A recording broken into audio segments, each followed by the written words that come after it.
Que foi o que aconteceu. Você primeiro conheceu as equações de Maxwell, depois que você desenvolveu o formalismo lagrangiano. Quer dizer, eu posso dar para vocês, então eu vou deixar essa tarefa. Vou deixar um conjunto de equações de campo para vocês retraçarem o lagrangiano. E normalmente o que se faz não é isso. Normalmente o que a gente faz é o seguinte: como a gente trabalha com princípios de simetria, a gente sempre procura, se a gente quer estudar um sistema, ver quais são as simetrias do sistema. Nós então propomos, analisando as simetrias que o sistema tem e colocamos o lagrangiano mais geral possível, compatível com aquelas simetrias. Ou seja, nós temos que escrever um lagrangiano que seja invariante sobre aquelas simetrias. Aí daí você tira as equações de campo. Mas muitas vezes pode acontecer que fenomenologicamente você tenha as equações de campo. Vamos dizer um problema claro de astrofísica. Você fazendo algum tipo de análise, fazendo algum tipo de medição, por exemplo, você consegue obter uma relação de dispersão. Você consegue fazer um gráfico da relação entre a frequência e o comprimento de onda de um tipo de radiação que você está estudando. De repente, uma radiação que vem de uma certa fonte. Aí você vai analisar a relação entre a frequência e o comprimento de onda. Se você tem, na verdade, a relação entre a frequência e o comprimento de onda, ou a frequência e o vetor de onda, né? Ou então, se a gente quiser botar isso aqui, módulo de K, que é lambda 2π sobre módulo de K, você tem uma relação de dispersão. Se você tem uma relação de dispersão, na verdade a relação de dispersão nada mais é do que a equação de campo no espaço de Fourier. Então você tem uma informação sobre a equação de campo. Aí você pergunta, mas isso sai de que lagrangiano? Aí você pode, pela equação de campo, reconstruir o lagrangiano. Certo? Então eu vou fazer os caras, vou deixar essa tarefa para vocês fazerem. Depois eu vou deixar essa tarefa, eu vou botar aqui para eu não esquecer. Você acha que essa relação de frequência, que vamos dizer, o ponto delicado é esse, né? Você pode obter a relação de frequência, comprimento de onda, sim, assim, galileanamente, certo, ou você já está dentro de uma modelagem? Não, eu acho que você pode, isso aí eu acho que você pode obter galileanamente. Você pode observar um certo tipo de radiação que vem de uma certa fonte, você sabe mais ou menos a distância da fonte, aí você pode estimar a relação, saber o que quiser. Sabendo o redshift, aí tem toda uma engenharia de astrofísica. Sabendo o redshift e tal, você chega na relação entre a frequência e o comprimento de onda. E daí você tem uma equação, tem uma informação sobre a equação de movimento. Aí você pode formar o lagrangiano. Isso aqui você acha que dá para ser galileano? Dá para ser galileano nesse sentido, dá. Você observa primeiro a relação de dispersão, constrói a equação de campo e depois tira do lagrangiano. Eu pensei que eles sempre tirassem então o comprimento de onda e a frequência viesse associada assumindo a relação de dispersão. Não, porque a relação. Você não pode. Quer dizer, você só. Quer dizer, se você sabe o comprimento de onda, você não sabe a frequência. Porque ômega é 2π sobre lambda, né? Vezes 2π sobre lambda vezes C, só se a relação de dispersão for ômega 2 igual a K2. Cara, mas tudo bem que talvez seja um pouco fora do escopo da aula, mas eu pensava que. Como é que ele mede frequência e comprimento de onda separadamente? Eu pensei que ele medisse um associado. Você pode ver isso pela velocidade de grupo. Ah. Porque a velocidade de grupo, na verdade, né, ela é d ômega dk. Então, se você, na verdade, você mede a velocidade de grupo e você mede a frequência, você tem uma informação sobre K. Essa tem uma, por exemplo, vamos dizer, você tem essa relação de dispersão aqui. Ômega 2, sei lá, igual a módulo de K ao quadrado C2, mais um psi módulo de K, vamos dizer assim, a terceira. E aqui, vamos dizer assim, mais um, sei lá,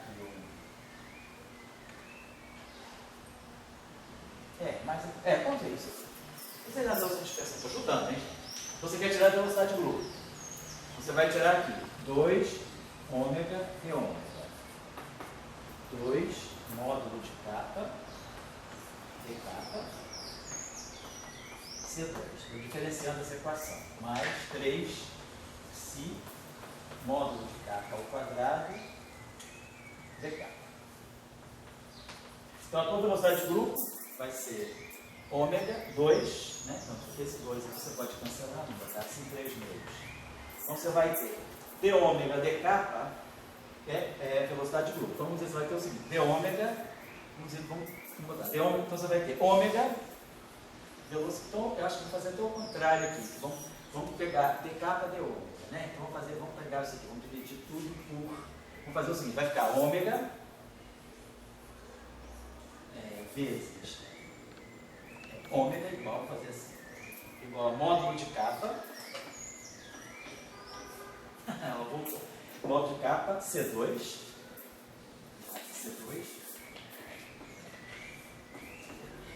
módulo de capa, C2, módulo de capa, d capa de ômega é 1 sobre a velocidade de grupo, vamos botar aqui, a velocidade de grupo está aqui, mais 3 meios, vamos dizer assim, de psi. Aí aqui, d capa de ômega é o módulo de capa ao quadrado sobre a velocidade de grupo. Então vamos dizer o seguinte, eu trago a velocidade de grupo para cá e trago o ômega para cá. Então eu posso escrever o seguinte, então eu sei que a minha velocidade de grupo vai ser C2 módulo de capa mais 3 meios de psi módulo de capa ao quadrado, você faz o que quiser, sobre ômega.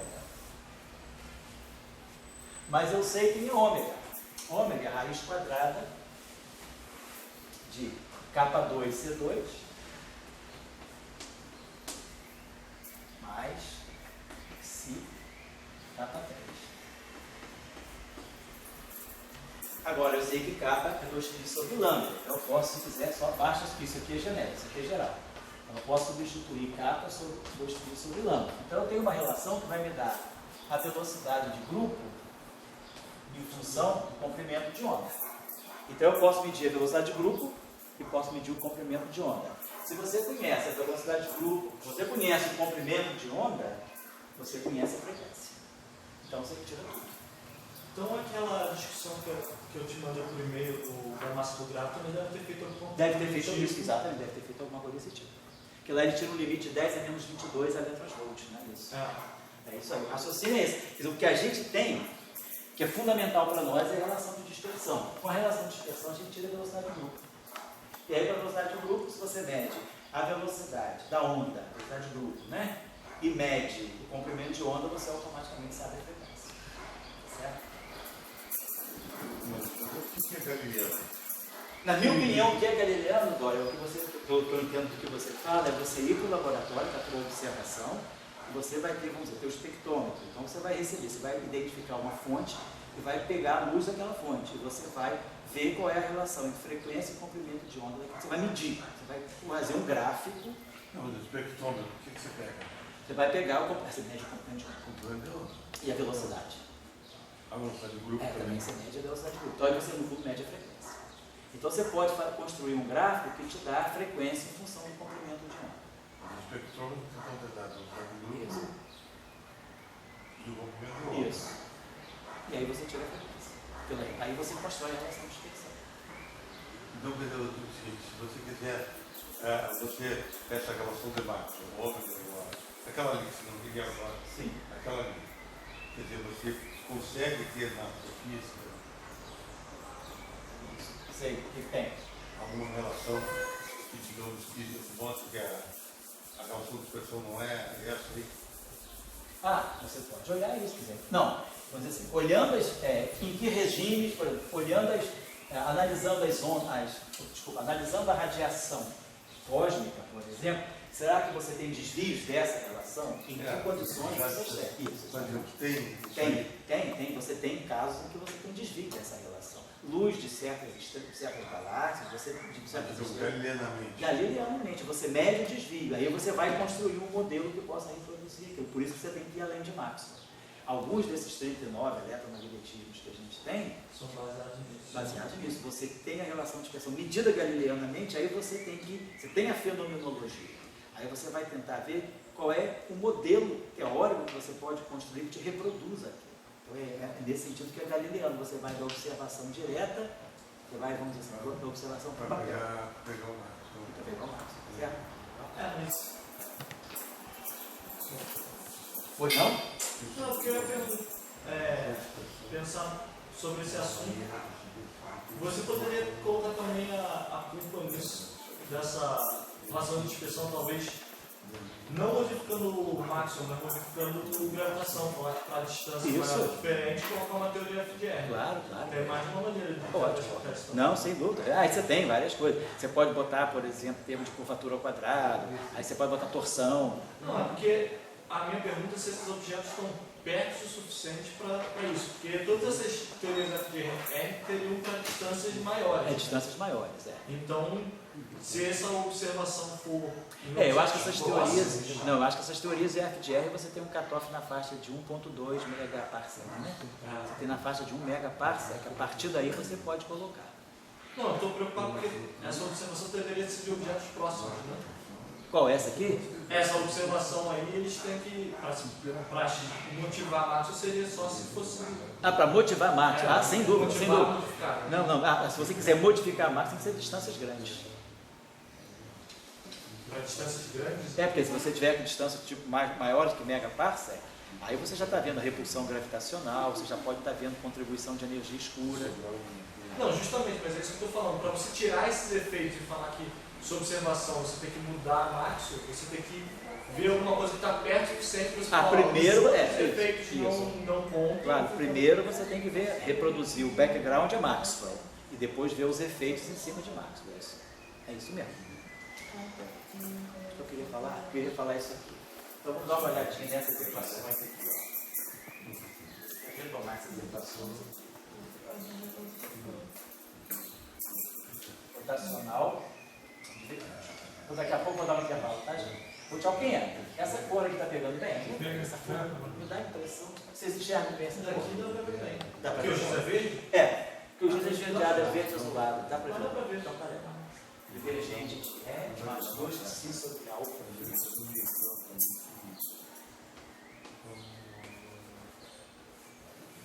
Vou dizer que eu esteja trabalhando no vácuo. Está igual a zero, sem fonte. Radiação livre.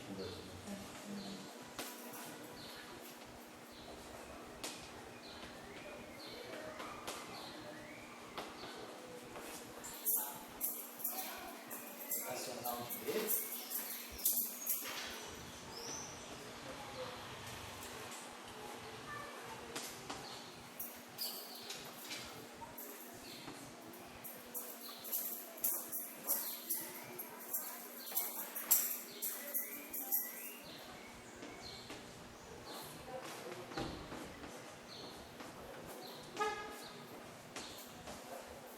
A equação de onda essas variações, tem uma equação de onda para o B e o E, né?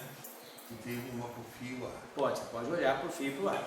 Normalmente em Maxwell, elas coincidem. Isso. Tem modelos que elas não coincidem? Não.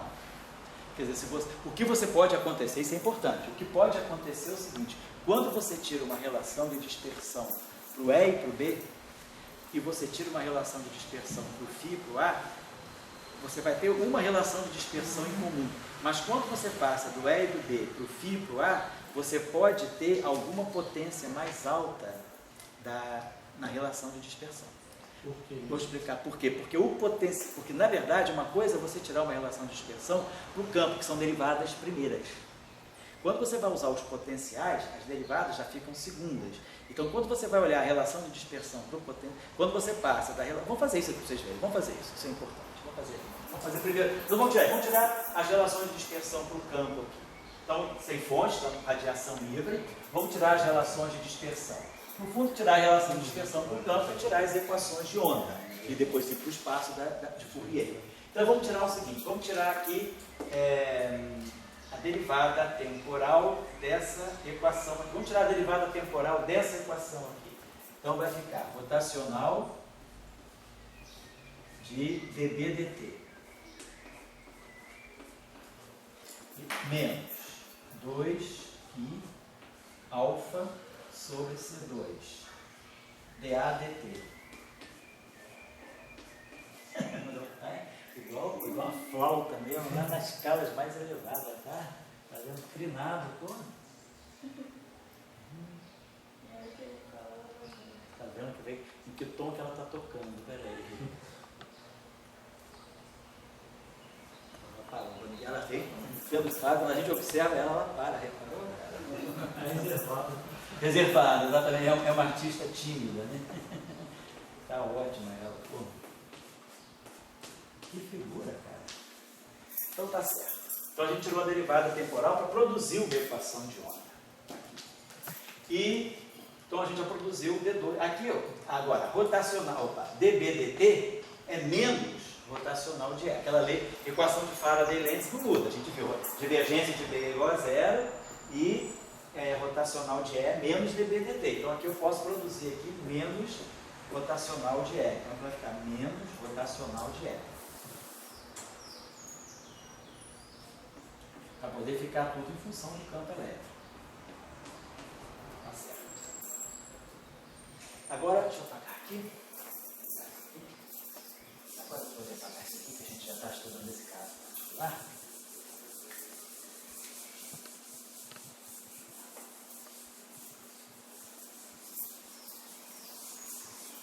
Vamos fazer o seguinte agora. Observem aqui uma coisa. Se a gente tirar, a gente quer que a carga seja conservada. Conservação da carga. A gente tem a equação de continuidade. Então, se a gente quiser, vamos fazer o seguinte, vamos tirar a derivada temporal dessa equação e a divergência dessa equação. Então, tirando a derivada temporal da primeira equação, só para a gente ter uma ideia aqui, sei que eu posso apagar também.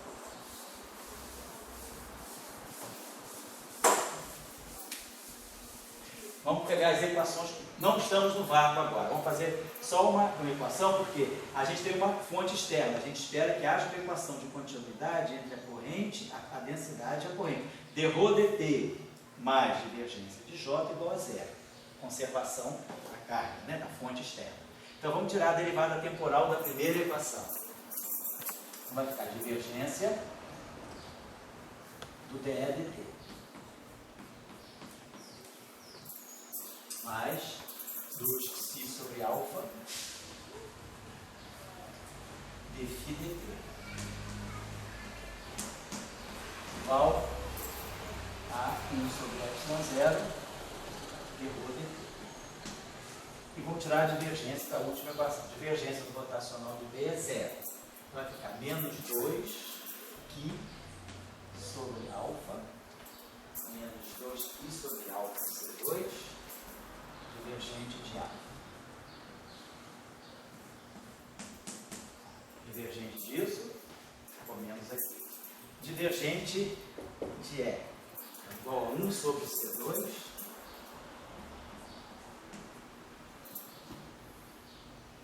ddt da divergência de E.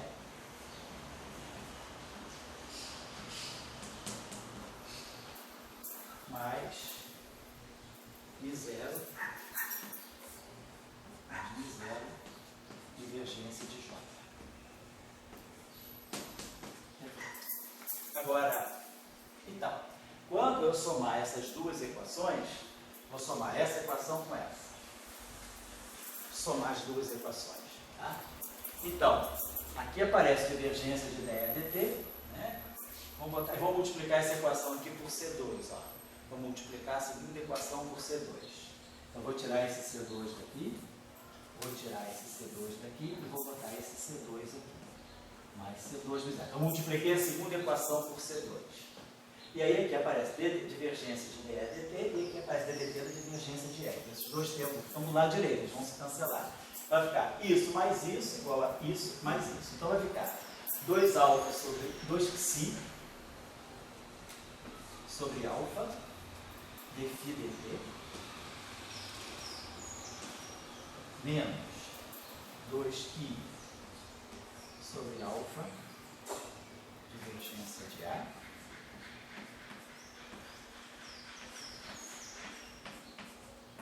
igual a esse C2 vezes 0 é 1 sobre ε0. Então eu vai botar aqui 1 sobre ε0 na evidência.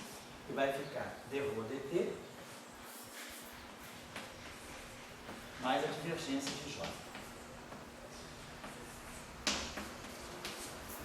E aí eu quero que isso aqui seja zero, conservação da carga. A equação de continuidade que expressa a conservação da carga.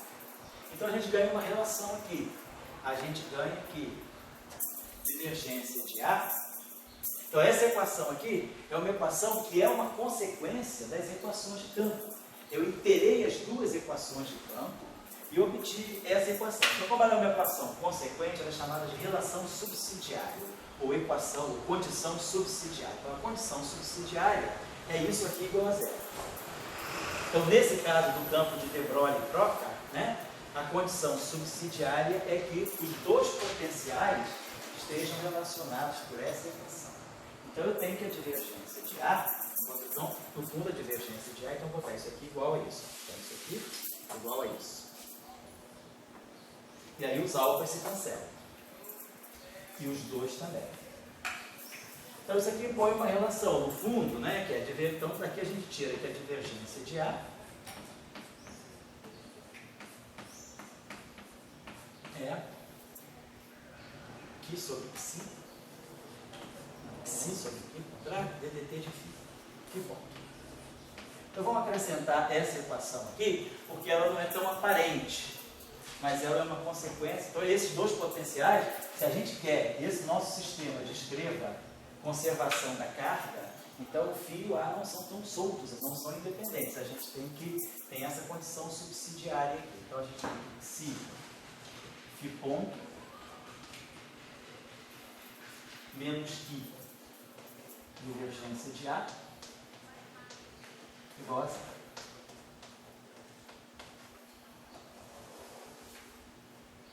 Certo? Então tá. Então vamos colocar isso já te fixa o calibre ou não? Isso não é calibre, porque nós não temos simetria de calibre nesse caso. Isso não é calibre, isso é condição subsidiária, é diferente de fixar o calibre. Porque nesse caso nós não temos simetria de calibre. Se você fizer uma mudança de calibre, o E não muda, o B não muda, mas o φ muda e o A muda. Então essas equações não são invariantes por transformação de Gauge.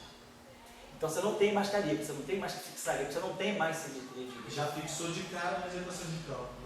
Não, você não fixou, você perdeu, você quebrou a simetria de calibre. Não existe simetria de calibre. Se você fizer uma transformação que fininha é φ mais d alfa dt e a linha é A menos gradiente de alfa, essas equações não são invariantes. Então, no caso de de Broglie e Proctor, você quebra explicitamente a simetria de Gauge. Então, não tem simetria de calibre, você não tem que fixar nada porque ela não existe. Simetria de calibre é fundamental. Ela é fundamental se o campo... Ela é fundamental para o campo de Maxwell. Não nesse caso. Certo? Fala? Mas a simetria de calibre implica a conservação da carga elétrica, a conservação da carga. A simetria de calibre não, ela é uma consequência. Mas ela está associada. Na teoria de Maxwell, a conservação da carga elétrica, ela é consistente com a simetria de calibre. Sem simetria de calibre, você não teria conservação da carga. Mas no caso de Proctor aqui, você quebrou a simetria de calibre, mas você pode estar dizendo, é como, por exemplo, no caso do eletromagnetismo. No supercondutor, você quebra, você tem uma descrição de de Broglie e Proctor, você quebra a simetria de Gauge, mas você não quebra a simetria da conservação, você não quebra a conservação da carga elétrica. Então, num supercondutor, na fase supercondutora, a carga elétrica é conservada. Só que você agora não escreve mais por Maxwell, você escreve por de Broglie e Proctor, no sentido de que se você pensar em Ginzburg e tal, você tem fótons massivos. E aí você não perde a conservação da carga, mas você perde a simetria de calibre, mas em compensação você ganha essa condição, certo? Legal? Tá claro o conceito mesmo? Tá, uma simetria de calibre implica a conservação da carga, Isso. mas a conservação da carga não implica. Não necessariamente. Por exemplo, aqui você tem conservação da carga, né? Tem simetria de calibre. Porque no caso de Maxwell, automaticamente, como não tem esses termos aqui, então as próprias equações de Maxwell, elas implicam a simetria de calibre. Que implicam a conservação da carga. Tá? Agora aqui não, aqui você tem conservação da carga, mas não tem simetria de calibre. Certo?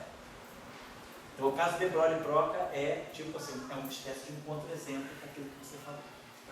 Pois não? Desculpa, eu não entendi. Eu lembro que você, para chegar na última equação, você fez Essa sem última? fontes. Qual delas? Aqui? Sem Eu fontes. somei essas duas equações. Sim, mas é sem fonte? Oi? É sem fonte? Oi? Sem fonte? Não, as fontes estão aqui, justamente a fonte é conservada. Por isso eu botei aquele termo igual a zero. Só porque você começou falando de sem fonte. Aqui eu expliquei bem. Aqui eu falei, ó, vamos fazer o seguinte agora. Vamos retomar as equações com fonte. É o que eu estava fazendo aqui, vou apagar aqui. Eu só perdi como. Tá, não tem problema, vamos fazer de novo. Se você se perdeu, alguém lá no Ceará pode ter se perdido também. Então vamos fazer, vamos retomar essas equações com fonte. Então tirei a derivada temporal da primeira, divergente da segunda. Perfeito. Aí o que eu estou fazendo agora? Somei as duas equações. Então quando eu somo essas duas equações, esse termo aqui se cancela com esse termo aqui. Então ficamos com isso aqui. 2π sobre alfa φ ponto. Menos 2π sobre alfa divergência de A. Igual.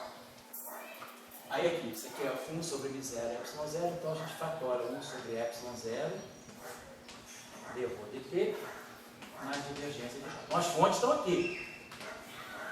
Só o que eu estou dizendo é que as fontes, essas cargas, elas são conservadas. Há uma conservação da carga. Então a fonte está presente, mas a gente ganha aqui a equação de continuidade. Então, claro que eu corto algo, você quer igual a zero, então fica psi ponto dentro de divergência de igual a zero. Então você está assumindo conservação de carga. Estou supondo conservação. Estou dizendo que a fonte, a carga elétrica não perdeu a conservação. Você está acoplando o teu campo a uma carga que é conservada. Está claro para você?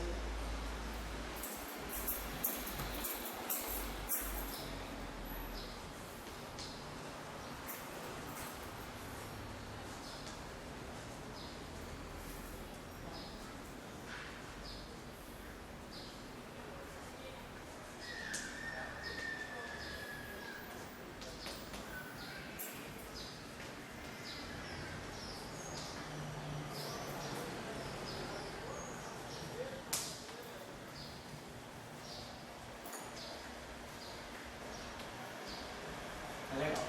Então a gente tem essa chamada relação, condição subsidiada. Então vamos substituir aqui, né? Então a gente está fazendo essa equação aqui, de ADT rotacional de E, tá certo. Então é isso mesmo, né? Eu tirei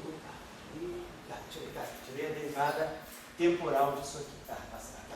Tiramos a derivada temporal. Então aqui, então o que eu fiz aqui? Então só para me lembrar aqui, então nós estamos pegando, tiramos o rotacional, nós tiramos a derivada temporal dessa equação aqui, tá certo? Para produzir uma equação, tipo equação de onda, tá certo? Então tá, o que eu posso fazer, o que eu vou ter de relação? Então essa relação vai produzir rotacional. A rotacional é o gradiente da divergência menos o laplaciano. Então eu vou produzir divergência de E, tá certo? Aí eu vou produzir aqui um laplaciano de E. Aqui nós temos dE dt, tá certo? Então gradiente da divergência, então tá, aqui eu vou produzir gradiente da divergência menos o laplaciano, gradiente da divergência, tá certo? Então vamos lá. Então vamos ter como substituir isso aqui agora. Quem é o rotacional do rotacional? Rotacional do rotacional é o gradiente da divergência. Então vai ficar aqui menos gradiente da divergência de E. Menos laplaciano. Então aqui vai ficar mais laplaciano de E. Usando o rotacional do rotacional. O rotacional do rotacional é o gradiente da divergência menos o laplaciano. E temos esse termo aqui. Menos 2π sobre alfa C2. Eu já vou dar um intervalo, tá? dA dt. E aqui 1 sobre C2.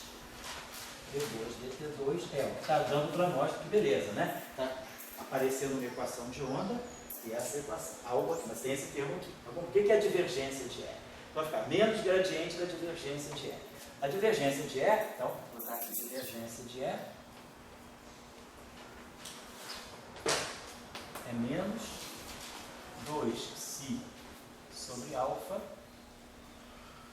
gradiente de φ. Isso?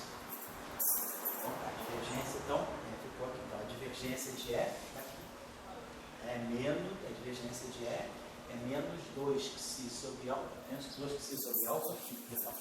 Menos 2π sobre alfa φ. Então aqui vai ter um sinal menos, aqui vai ficar um menos, vai ficar mais aqui, então vai ficar o gradiente disso aqui. Vai produzir aqui o gradiente da divergente, vai produzir aqui um gradiente de φ. Então deixa eu apagar isso aqui. Então isso aqui vai ficar menos, estou apagando a divergência. Então a divergência de E é menos, vai ficar mais 2π sobre alfa. 2π sobre alfa gradiente de φ. Então tá, então nós ficamos agora com esse termo aqui e esse termo aqui. Então vamos ver aqui a relação, o que nós temos uma relação, acho que então vamos ver o seguinte, não deveria, aqui nós temos, perdão, vamos ver o seguinte, a gente precisaria, tá certo. Então, esse termo aqui, deixa eu apagar, onde eu posso apagar? Vou apagar isso aqui, estou voltando aqui para cima, uma equaçãozinha aqui em cima. Então nós produzimos um termo que vai ser 1 sobre C2, D2, vamos jogar esse termo aqui para lá para poder produzir a equação de onda, D'Alembertiano de E. Que é isso aqui, ó. Então eu estou produzindo, esse termo aqui vem para cá, menos Laplaciano do E. Esse operador aqui, D'Alembertiano, é esse cara aqui, é 1 sobre C2, D2, DT2, menos Laplaciano. Então esse operador aqui, que a gente chama de D'Alembertiano, ele é 1 sobre C2, derivada temporal ao quadrado, menos Laplaciano. O operador de onda. Tá? Então produzimos aqui um D'Alembertiano de E. Esse termo foi, esse termo foi. E vamos trazer esses dois termos para o lado direito também. Então vamos trazer para cá menos 2. Então, menos 2 psi sobre alfa, gradiente de φ, mais 2π sobre alfa C2 de ADT. Isso aqui igual a zero. A gente produziu essa equação aí de onda.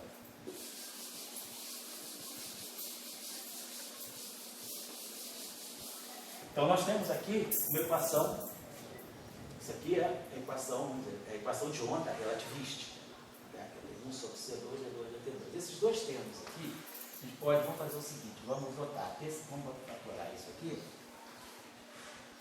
posso fatorar aqui, vamos botar aqui um 2π, vamos escrever esse termo, isso aqui como se menos 2π sobre alfa, gradiente de φ.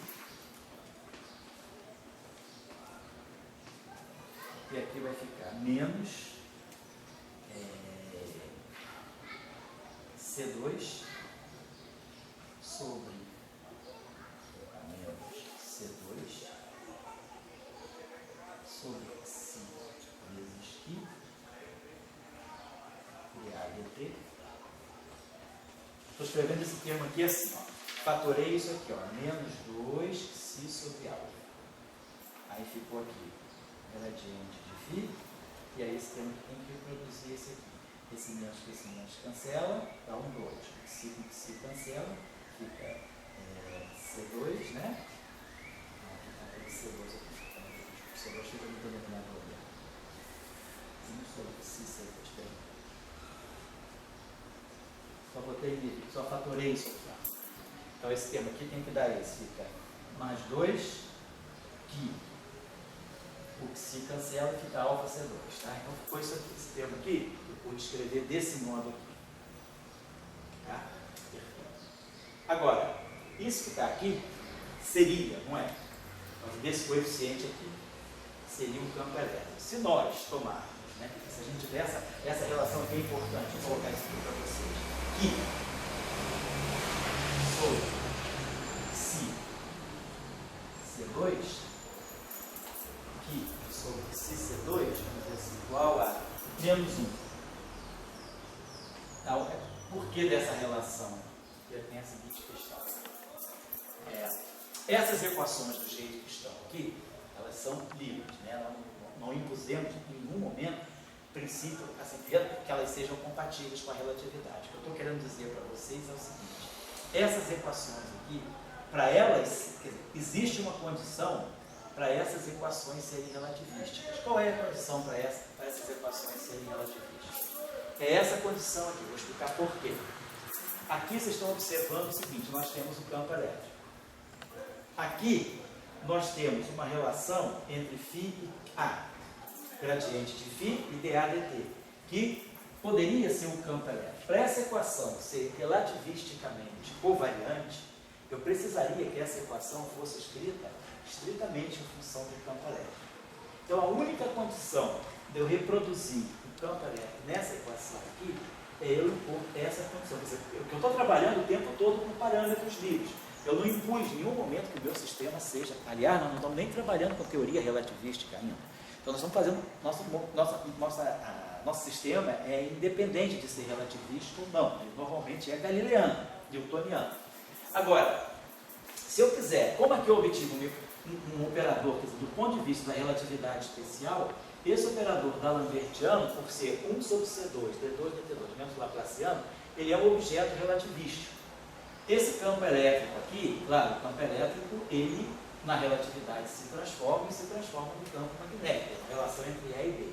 Então, para que essa equação aqui seja covariante do ponto de vista relativístico, esse objeto aqui tem que ser o campo elétrico. Se houver esse desbalanceamento desse coeficiente, eu perco a covariância. Então, se a gente impusesse uma condição a mais, estudando esse sistema que nós estamos estudando, que é o sistema de de Broglie-Proca, na condição dele ser invariante, quer dizer, ele ser covariante sob relatividade especial, dele ser covariante relativístico, é importante colocar essa relação entre os parâmetros. Isso aqui deve ser menos 1, para que aqui eu produza justamente menos o campo elétrico. Então, estou dizendo isso. Essa condição aqui é a condição, né, que assegura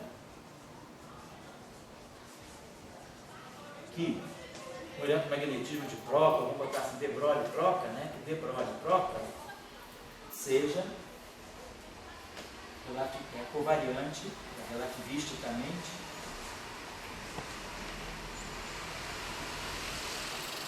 covariante.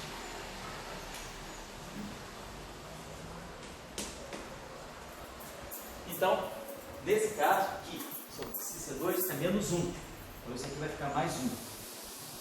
Vai ficar mais. Então, deixa eu colocar isso aqui, para não esquecer essa condição. Então, isso aqui tudo é independente de ter relatividade ou não. Agora eu estou colocando uma condição que é imposta pela relatividade. Se eu quero que esse sistema seja relativístico, então eu tenho que sobre si seja menos 1 sobre C2. Isso aqui é extra. Tá? I sobre si igual a menos C2.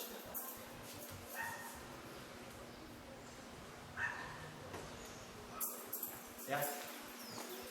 Então, isso aqui está dando menos o campo elétrico. Vai ficar mais 2 si sobre alfa mais 2 si sobre alfa divergente, gradiente, então, campo elétrico. Igual a 7. Tá?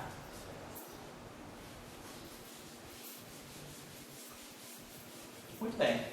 Então, essa é a equação de onda, quer dizer, uma equação tipo d'Alembert com um termo aqui que é um termo proporcional, que não tem propagação. Vamos ver o sinal, vamos ver o que significa isso. Vamos passar isso aqui para o espaço de Fourier.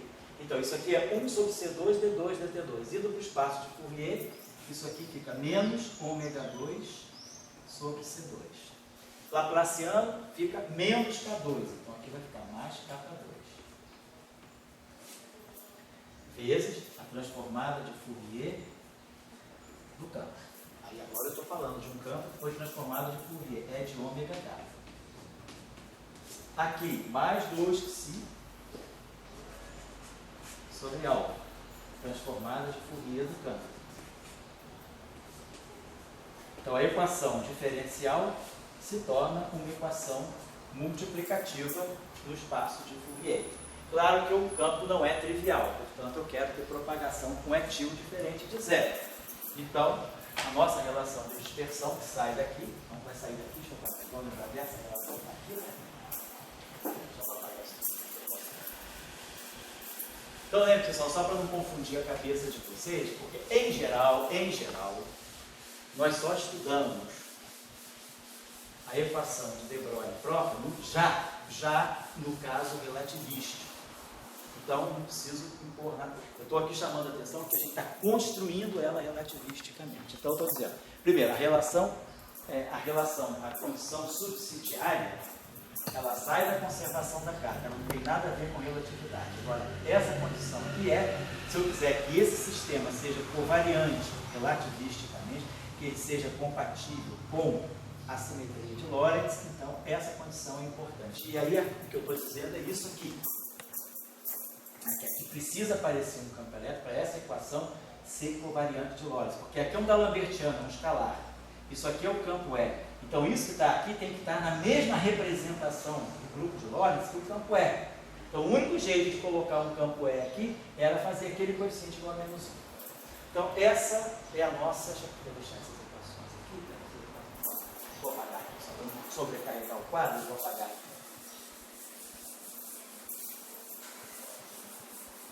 Então, vamos lá. Vamos discutir agora a relação de dispersão. Então, aqui nós temos uma relação de dispersão que está dizendo para nós que, na verdade, então, tudo isso aqui, eu vou fatorar isso aqui, ó, menos ômega 2 sobre C2, mais K2,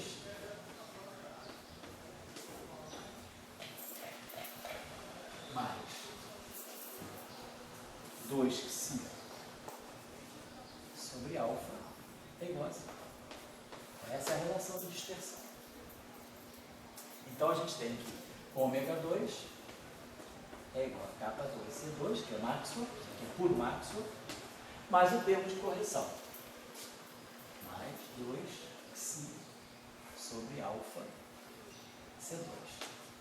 Então, essa é a nossa relação de dispersão. Quer dizer, aí eu posso pedir a vocês, tire uma velocidade de grupo daqui.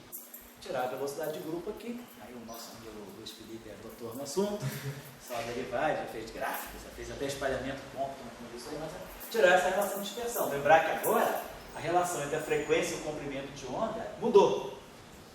E agora, quer dizer, se eu quiser colocar aqui o comprimento de onda, então essa relação aqui vai ser ômega 2 igual a 4π ao quadrado C2 sobre lambda 2.